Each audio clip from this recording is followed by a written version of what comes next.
Rolls Royce বিলাসবহুলতার ইতিহাস। শুনতে চান রোলস রয়েসের চমকপ্রদ উত্থানের গল্প?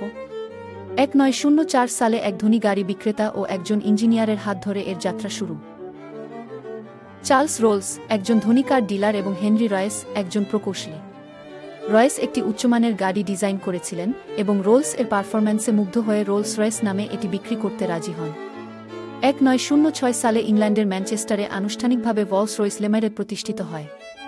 একই বছর তারা সিলভার ঘোস্ট চালু করে, যা নির্ভরযোগ্যতা এবং মসৃণতার জন্য বিশ্বের সেরা গাড়ি হিসাবে প্রশংসিত হয়েছিল।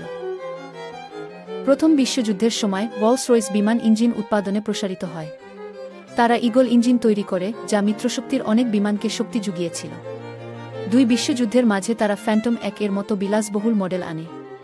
দ্বিতীয় বিশ্বযুদ্ধে তারা বিখ্যাত মার্লিন ইঞ্জিন তৈরি করে, যা স্পিডফায়ার ও 5-1 মাস্ট্যাংয়ের মতো উড়োজাহাজে ব্যবহৃত হয়। 1971 সালে রব 211 ইঞ্জিনের উচ্চ উৎপাদন খরচের কারণে রোলস রয়েস আর্থিক সংকটে পড়ে। ব্রিটিশ সরকার রোলস রয়েসকে জাতীয়করণ করে, এর মহাকাশ এবং অটোমোবাইল বিভাগকে আলাদা করে দেয়া।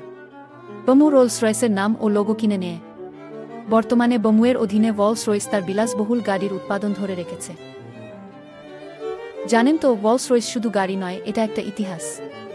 এরকম আরও জানতে আমাদের চ্যানেলটি সাবস্ক্রাইব করুন এবং কমেন্টে জানান আর কোন গাড়ির ইতিহাস আপনারা জানতে চান।